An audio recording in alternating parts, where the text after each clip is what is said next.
नमस्कार, आप देख रहे हैं सच्चाई न्यूज़। उत्तर प्रदेश के मुख्यमंत्री योगी आदित्यनाथ ने प्रदेश में शिक्षा व्यवस्था को लेकर पूर्ववर्ती सरकारों पर निशाना साधते हुए कहा कि वर्ष 2017 से पहले शिक्षा सरकार के एजेंडे में नहीं थी और न ही गरीब बच्चों के भविष्य को लेकर गंभीर चिंता दिखाई देती थी। उन्होंने कहा कि पहले ही सरकारों में शिक्षा व्यवस्था उपेक्षित थी, जिसके कारण सरकारी स्कूलों की स्थिति लगातार खराब होती चली गई।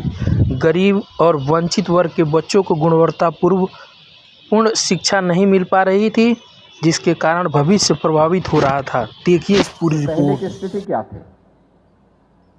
न सरकार के एजेंडे में शिक्षा थी,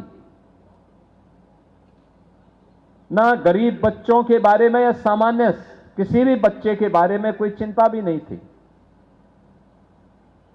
क्योंकि उनके लोग नकल कराते थे। नकल कराने के लिए उनके लिए आवश्यक था कि स्कूल में पठन पाठन न हो, भले इन बच्चों के भविष्य पर विपरीत असर पड़े, उन पे कोई चिंता नहीं होती थी। उनका अपना काम चल लेता था। एक काम चलाओ व्यवस्था से समाज का उन्नयन नहीं होता है, राष्ट्र सशक्त नहीं होता है, समृद्धि की नई ऊंचाइयों तक हम नहीं प्राप्त कर सकते। याद रखना, सामाजिक और आर्थिक समानता लानी है। सामाजिक न्याय के लक्ष्य को सही मायने में जमीनी धरातल पर उतारना है तो हमको सबको शिक्षित करना पड़ेगा। आदरणीय प्रधानमंत्री जी की प्रेरणा से जो परिवर्तन आया है, याद करिए क्या स्थितियां थी। ड्रॉप आउट रेट 19% से अधिक था यूपी के अंदर 2017 के पहले। तीसरी, चौथी, पांचवी, छठी क्लास के बाद बच्चे स्कूल छोड़ देते थे, नहीं जा पाते थे। लोग क्या बोलते थे? हम बोलते थे क्यों बच्चे स्कूल छोड़ दे रहे हैं, क्यों हमें दिन भर बच्चे घूमते हुए दिखाई देते हैं, क्यों घूमते हुए दिखाई देते हैं।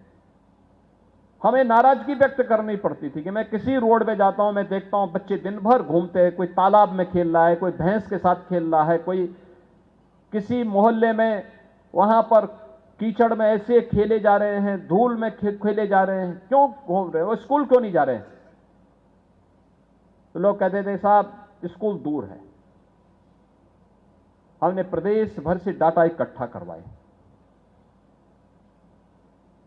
और इकट्ठा करने के बाद हम लोग इस निष्कर्ष पर पहुंचे कि वे स्कूल इसलिए नहीं जाते थे क्योंकि स्कूल में टॉयलेट नहीं थे, बालक और बालिकाओं के लिए टॉयलेट नहीं थे, पेयजल की व्यवस्था नहीं थी, असमय स्वस्थ होते थे बच्चे।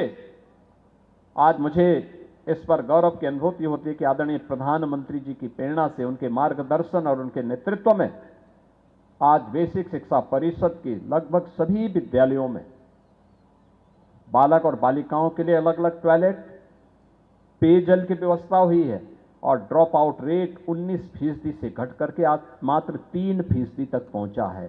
और मैं बेसिक शिक्षा परिषद से जुड़े हुए सभी अधिकारियों और सभी गुरुजनों से, सभी शिक्षकों से इस बारे में विनम्र अनुरोध करूंगा कि ड्रॉप आउट रेट को 0 तक पहुंचाने के लिए हमें कार्य करना है। यह आपके लिए एक उदाहरण होगा, आप अन्यों को इसका उदाहरण दे सकते हैं और ये बेसिक शिक्षा विभाग की सक्सेस स्टोरी होगी।